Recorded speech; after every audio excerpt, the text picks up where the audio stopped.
sejam bem-vindos aqui ao nosso espaço. Nós estamos ao vivo até às 6 da tarde, sempre levando pautas interessantes para você, batendo papo, conversando um pouco sobre os assuntos do dia a dia, assuntos pertinentes e que possam te interessar, claro, como sempre. Eu estou recebendo o Dr. Marcos Eduardo Fernandes, veterinário. Tudo bem, doutor? Tudo bem, Amanda. Parabéns pelo seu programa. Obrigada por vir novamente aqui nos visitar. Hoje nós vamos falar da alimentação dos cachorrinhos. Exatamente. Eu tô vendo umas coisas aqui, eu já vi que isso e isso diz que não pode dar de jeito nenhum, verdade, né? Amanda, é verdade. Tem muita gente que dá coisa errada? Nós, veterinários, atendemos todos os dias quadros de intoxicações alimentares. E esses aqui são os campeões de audiência. Olha! Então nós vamos falar um pouquinho sobre cada um desses alimentos. Nossa, até batata. Pois é. Ei, ó, então se você tem cãozinho, ou mesmo que não tiver, é importante ficar de olho. Obrigada, viu, doutor? Vamos começar então com o doutor Marcos? Vamos falar sobre a intoxicação alimentar nos animais. A gente está falando não só de cachorro, mas gato, enfim. Que animais a gente pode contar aqui? Na verdade, aqui basicamente eu trouxe alimentos que fazem muito mal aos cães, especificamente. Os gatos, eles são mais seletivos. O gato come mais ração. É difícil o gato comer um alimento, às vezes, que não tem um sabor muito agradável. Já o cachorro come de tudo, especialmente um animal filhote, tudo que estiver pela frente, é verdade, ele né? ingere. Tem que tomar muito cuidado, né, muito, doutor? muito cuidado. O meu, por exemplo, deve estar por aí. Alguém, por favor, cuida dele. Que ele sai comendo tudo, ele come o que ele vê pela frente. E a gente fica com muito medo. Eu fui outro dia num lugar que faz ultrassom, tal, de cachorro, e o cara me disse que agora eles têm, de um tempo pra cá, eles têm um aparelho especializado que é tipo uma pinça pequenina, que entra dentro do estômago do cachorro, puxa o que ele ingeriu de errado e tira. Eu falei, o que de mais diferente vocês já tiraram? Ele falou, Amanda, meia, tudo, assim, grampo, que de tudo eles encontram. Brinco, prego, parafuso, mas, enfim. E o cachorrinho não morre comendo isso? Como que é? Pode morrer. Exatamente quando o animal está naquela fase chamada fase oral, que tem criança também, normalmente no cachorro dos 2 ao 7º mês, mais ou menos, sim, tudo que vier pela frente, ele ingere. Tudo que ele faz com a boca, com a língua. É verdade. Né? Então ele tem essa real necessidade, né? Mais ou menos como uma criança. Então é um momento muito perigoso. A partir de 1 ano, o animal já praticamente não faz isso, e aí ele vai ingerir somente aquilo que lhe agrada muito, que são esses alimentos. Como eu consigo ter o discernimento do meu bichinho até 1 ano, especialmente, como ele disse, que vai tudo, se ele engoliu aquilo e vai fazer muito mal, vai morrer, vai ficar doente por aquilo, se eu levo rapidamente ao médico para tirar, ou se é uma coisa que não tem tanta importância? Por exemplo, se ele engolir um pedaço de pano, uma meia fina, não tem perigo. Isso, se for um animal de porte grande, vai sair com facilidade. Agora, se ele engolir um prego, um parafuso, um brinco aberto, por exemplo, há possibilidade disso grudar, materiais pontiagudos, né? Se fixar na mucosa, e aí você tem a real necessidade de ir com a endoscopia e fazer a retirada com a pinça. Nossa. Já teve caso de ter que operar, abrir a barriguinha? Já. Uma vez eu tive que operar um cachorro que engolia um sutiã. Mentira! Verdade. E sabe aquela... Tá vendo, Priscila? Você cuida do seu sutiã, viu, Priscila? Aquele pregador atrás era de metal. Gente. E ele cortou o intestino do animal em vários pontos. Ai, que dó! Então teve que fazer a retirada, abrimos o abdômen, abrimos o intestino e retiramos o sutiã em partes, justamente por conta da ingestão desse material, né? O problema, quando você vê o cachorro comendo é uma coisa, o duro quando você não vê. Exatamente. E ele começa com sintomas, você fala, mas será que é, né? Um vômitozinho. Aí tem que levar a fazer ultrassomzinho. Ultrassom, raio-x. Tá. Bom, vamos falar então desses alimentos que estão aqui, que na sua opinião, né, com a sua experiência, são os mais perigosos para os nossos cãezinhos, é isso? Exatamente. O campeão de audiência é o chocolate. Nossa. O chocolate tem uma substância chamada teobromina, que pra gente é um cardioestimulante, é estimulante do aparelho respiratório, é fantástico. Mas para o cachorro essa substância é cardiotóxica, porque eles não têm um fígado que digerem essa substância, que metabolizam essa substância na mesma velocidade que o homem. Então eles acabam se intoxicando. O cachorro come a barra de chocolate e fica atuando no sangue, né? E provoca sintomas graves, podendo levar até a convulsão e a morte. O chocolate? O chocolate. E o que eu tenho que fazer? Se por um acaso ele comer, a hora que eu vi já foi, enfim, se acontecer, imediatamente eu faço o quê? Liga para o veterinário. É lógico que se ele comer um pedacinho não tem problema. E outra coisa, o chocolate branco, menos pior. O chocolate preto, amargo, mais purificado, pior. Por quê? Tem mais teobromina, tem mais... Quanto mais purificado é o chocolate, mais essa substância ele tem. Eu vou ligar meu veterinário e ele vai fazer o quê para tirar essa substância dentro dele? O tratamento é sintomático. Então, o cachorro vai começar com vômito, com diarreia, com taquicardia, com arritmia. Credo. Ele vai medicar de acordo com os sintomas que o animal apresentar. Não tem um antídoto ou não tem um medicamento que você aplica e corta o efeito tóxico dessa substância. Você tem que ir tratando os sintomas da forma como ele apresenta. Agora, qual é o segundo, então, alimento aqui em termos de intoxicação? Uva. Uva. Tanto a verde quanto a vermelhinha? Qualquer uma. Parece um alimento inocente, né? Parece. Não parece. E gostoso, né? Sim. Acontece que essa substância, a uva tem uma substância que ainda não foi isolada, mas ela pode provocar quadros de insuficiência renal. É lógico que o cachorro que come um pedacinho de uva aqui e ali, a gente está falando de quantidades abusivas, excessivas, né? Aliás, parafraseando Hipócrates, que foi o pai da medicina, ele sempre dizia que a diferença do remédio e do veneno é a dose. Quer dizer, tudo pode ser remédio, tudo pode ser veneno, depende do que você faz com ele, né? Então, cães que têm uma sensibilidade renal, eles podem vir a ter, por exemplo, uma insuficiência renal que é parada de funcionamento dos rins por conta de ingestão de uva. Então não pode de jeito nenhum. Evita, né? Sim. Ao máximo, né? Terceiro campeão. Carambola. Carambola. Carambola tem uma substância chamada carambotoxina, que também é uma substância tóxica que provoca em animais sensíveis quadros de insuficiência renal também. A sorte que a carambola, quanto mais verde, mais a substância. Só que para o paladar do cachorro, especialmente, é pior. Então ele não ingere grandes quantidades da toxina, porque o fruto precisa estar mais verde, né? Então, mas quando o fruto fica mais maduro, o animal pode ingerir, dependendo da quantidade e da sua predisposição, ele pode vir a ter problema também. O que mais? Cebola, alho e batata. Bom, cebola e alho. A pessoa fala assim, mas alho é tão bom, tão gostoso, a gente come tanto, por que no cachorro faz mal? Acontece que o alho e a cebola têm duas substâncias que provocam quadros de anemia no cachorro. Então, como esses alimentos são ingeridos de forma crônica, todos os dias, pequenas quantidades ao longo de uma vida, se o animal tivesse uma sensibilidade maior do que outros, porque a sensibilidade individual é importante, o animal passa a ter quadros de anemia. Então, o animal tem anemia, leva no veterinário e não resolve por conta do que ele está ingerindo, está provocando. Você está falando de cachorrinhos que comem arroz, que a dona faz em casa para ela, que comem comida humana. Exatamente, cachorros que comem uma carne caseira, temperada ali com alho, cebola. Exatamente, esse tipo de... Porque voluntariamente os animais... Nossa, batata acho que eu já dei um pedacinho. Batata também não pode? Pode, só cozida.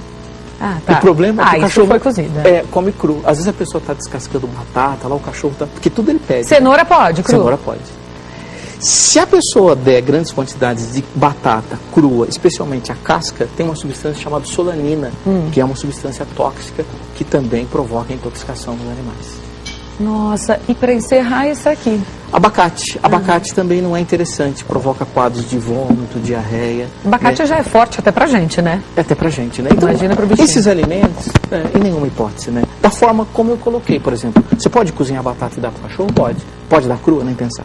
Tá. Chocolate, um pedacinho? Tudo bem. Muito, nem pensar. Agora, doutor, muitos veterinários, muita gente diz, olha, não pode dar comida humana de jeito nenhum pro cachorrinho. E outro dia você mesmo veio aqui e disse, não, uma coisa ou outra pode. Eu também tenho um outro veterinário que já me disse isso. Às vezes ele me citou até algumas coisas assim que poderia fazer, colocar um pinguinho de azeite na ração, um patezinho aqueles de atum, às vezes um pinguinho para molhar a ração, no caso de cachorro que não come sem a ração estar molhada. Ele falou algumas coisas que eu não sei, enfim, né? Cada veterinário tem uma opinião. E tem uns que são totalmente contra. Eu queria que a gente falasse um pouco sobre isso. Ótimo. O animal não tem que comer ração. Essa é uma imposição da indústria, que obriga o veterinário, pela grande mídia, a fazer com que você prescreva ração para o animal. Não precisa. O animal pode comer muito bem comida caseira, arroz, frango, legumes. O que eu condeno são alimentos que fazem mal, ou restos alimentares. o que você está comendo sobra no prato, você dá para o cachorro. Mas uma dieta prescrita por um veterinário, especialmente um nutricionista, de acordo com as condições do animal, por exemplo, idade, sexo, se está gestante ou não, atividade física, se faz muito ou pouco, você pode sim dar comida caseira para o animal. Mas, que, aliás, é muito melhor que a ração. Mas ninguém não posso falar ninguém, mas assim, acho que a grande parte não faz uma comida especial para o cachorrinho. Então, por exemplo, fiz uma carne com molho, carne de panela, pego um pouquinho e dou para o cachorro. E essa coisa do que sobrou no prato é muito real, né? Você viu ali, sobrou uma carninha e tal, vou dar para ele. Churrasco. Excelente pergunta. Não pode. A orientação, a dieta caseira que eu prescrevo é feita especificamente para o cachorro. Não é o arroz, o feijão, a carne que a gente come. De forma alguma. Isso é muito importante, porque aí você que está em casa vai dizer assim, tá vendo como pode dar comida para o cachorro? Pode, desde que feita especialmente para ele. Eu creio que com menos gordura, com menos sal, deve ter uma série de coisas aí. Uma série de coisas. São dietas prescritas pelo médico veterinário para você tirar a ração da vida do animal e colocar só comida caseira. E o pelo melhora, o animal fica mais alegre, mais feliz, enfim, fantástico. Doutor, eu sei que tem muita coisa que a gente podia falar, mas para dar uma pincelada, quais são os melhores alimentos, então, dentro dessa cadeia que você está dizendo aí, da gente realmente preparar de forma caseira os alimentos para o nosso cãozinho? Perfeito, é a associação de carboidrato, proteína e legumes.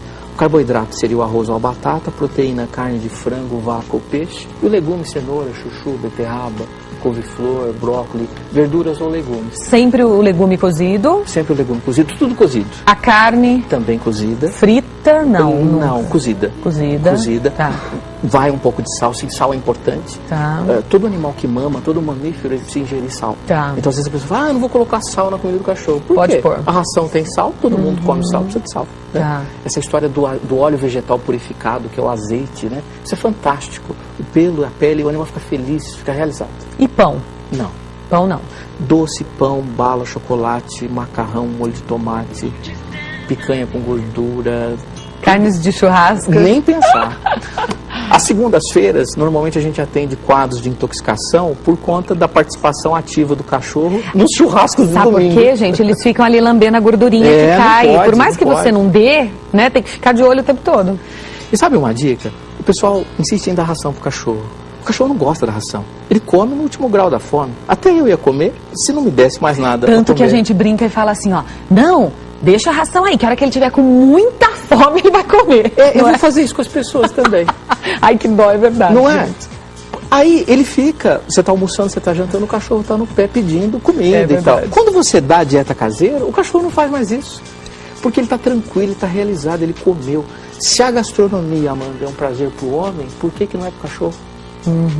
Né? Então, a gente precisa quebrar esse paradigma, né, de que a ração, só pode dar ração para o cachorro.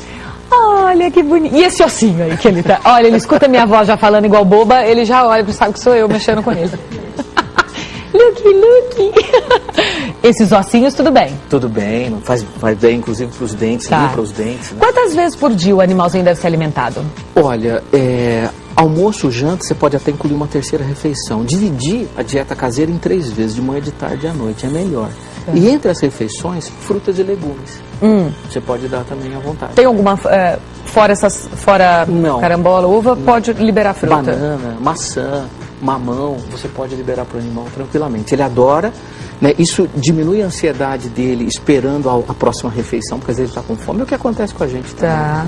Às vezes, 3 horas você está com fome, mas a janta é bom pra gente, é bom pro cachorro, ou seja, é muito bom legume, fruta pra gente, porque é saudável. Quando bate no cachorro, é saudável para ele também, não vai engordar tanto quanto uma carne e outras coisas. Vai. É a relação que tem humano, não? Tá correta a relação, só com alguns critérios. Por exemplo, chocolate é interessante para o homem, né? Faz bem até um certo ponto, é aquela coisa do remédio do veneno, mas para o cão faz muito mal. Entendi. Uma uva, que para o homem não tem problema nenhum, já para o cão com problema renal já tem problema. A maioria dos cachorrinhos, quando os donos estão comendo na mesa, eles ficam ali embaixo querendo. Então, assim, é isso que ele acabou de dizer. De repente, para não acontecer isso, é manter... E quem só dá ração também pode dar antes, então, da refeição da família? Ou prender em outro lugar, não deixar ficar em contato ali? Prender em outro lugar. Porque quem dá ração é uma tortura para o animal. Você já pensou? Ele é muito contra a ração. Você me obriga a comer ração. Eu sou teu cachorro. Aí você frita aquele bife que, sei lá, frita na moca, cheirando Ipiranga. É fogo. Ó, nós temos 20 milhões de células no nariz, o cachorro tem 200 milhões. Nossa, a sensibilidade tadinho. olfativa que ele tem é muito grande, é 10 vezes maior que a gente. Então é muito duro, é um sofrimento para o animal. Mas chega em casa tarde, por exemplo, a pessoa que está em casa trabalha o dia todo, chegou tarde, não deu tempo de preparar nada e nem vai dar tempo, com muito... O que eu posso fazer? Faz dieta caseira, congela, degela a quantidade que ele come, que é baseada no peso do animal, Sim. todo dia, e resolvido. Congela e degela a quantidade que o cachorro vai comer diariamente. Tranquilo. Arroz e feijão? Não. Arroz sim, feijão não. Tá. Leguminosa nós não temos indicação. Mas o arroz sim, o arroz pode ser utilizado. Né? Como carboidrato, ou ele ou a batata pode ser utilizado. Em 2005, eu defendi uma tese na Faculdade de Saúde Pública, alergia alimentar em cães, onde nós estudamos muito essas questões. Na época, foi um escândalo isso. Mas hoje, isso já é... Os veterinários homeopatas, veterinários terapeutas florais, esse pessoal da medicina complementar não é favorável às rações. Eles preferem e prescrevem as dietas caseiras. Que legal, né? É bom, é bom. É bom saber, é bom ter também esse outro lado, né? Ô Priscila, você que enfim, é jornalista especializada nessa coisa de adoção e tem um programa, inclusive, que fala aí dos cãezinhos. Como que é o tratamento na tua casa, já que você falou que adotou 5 e tem mais um, é isso? Verdade, tenho 6 cachorros, Amanda. Você trata com ração ou com comida? Ração. Eu já dou ração porque o veterinário dos meus animais, ele fala que a comida aumenta a probabilidade do cachorro ter tártaro. Tanto é que o doutor aí vai com certeza confirmar. Então, eu não tenho paciência para ficar escovando dente de cachorro. E nem tempo. Então, eu dou ração. Mas eu dou uma ração muito boa, a melhor qualidade. Sim. Dou ração, Amanda. Que tenha os nutrientes necessários aí. Quantas vezes por semana escova o dentinho do cachorro? Nenhum.